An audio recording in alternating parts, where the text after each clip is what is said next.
أعوذ بالله من الشيطان الرجيم. بسم الله الرحمن الرحيم. ليس عليكم جناح أن تبتغوا فضلا من ربكم، فإذا أفضتم من عرفات فاذكروا الله عند المشعر الحرام واذكروه كما هداكم وإن كنتم من قبله لمن الضالين. ثم أفيضوا من حيث أفاض الناس واستغفروا الله إن الله غفور رحيم. فإذا قضيتم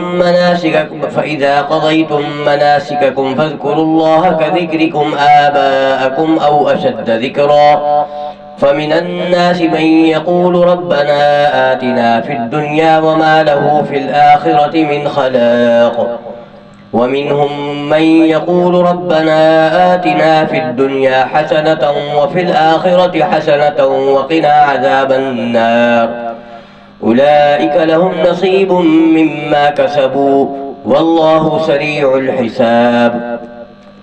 واذكروا الله في أيام معدودات، فمن تعجل في يومين فلا إثم عليه، ومن تأخر فلا إثم عليه لمن اتقى.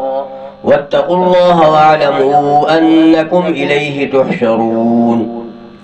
ومن الناس من يعجبك قوله في الحياة الدنيا ويشهد الله على ما في قلبه وهو ألد الخصام، وإذا تولى سعى في الأرض ليفسد فيها ويهلك الحرث والنسل والله لا يحب الفساد.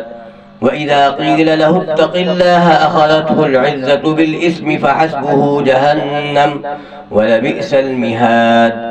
ومن الناس من يشري نفسه ابتغاء مرضات الله والله رؤوف بالعباد. يا أيها الذين آمنوا ادخلوا في السلم كافة ولا تتبعوا خطوات الشيطان إنه لكم عدو مبين. فإن زللتم من بعد ما جاءتكم البينات فاعلموا أن الله عزيز حكيم.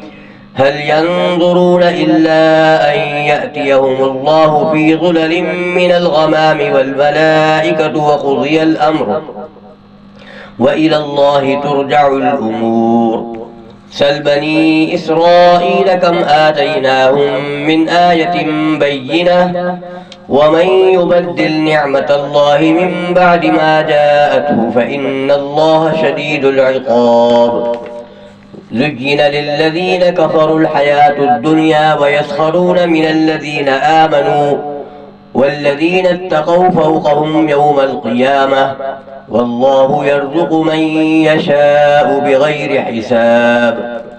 كان الناس أمة واحدة فبعث الله النبيين مبشرين ومنذرين وأنزل معهم الكتاب بالحق ليحكم بين الناس فيما اختلفوا فيه وما اختلف فيه إلا الذين أوتوه من بعد ما جاءتهم البينات بغيا بينهم فهدى الله الذين آمنوا لما اختلفوا فيه من الحق بإذنه والله يهدي من يشاء إلى صراط مستقيم. أم حسبتم أن تدخلوا الجنة ولما يأتكم مثل الذين خلوا من قبلكم مستهم البأساء والضراء وزلزلوا حتى يقول الرسول والذين آمنوا معه متى نصر الله ألا إن نصر الله قريب. يسألونك ماذا ينفقون قل ما أنفقتم من خير فللوالدين والأقربين واليتامى والمساكين وابن السبيل وما تفعلوا من خير فإن الله به عليم. صدق الله العظيم.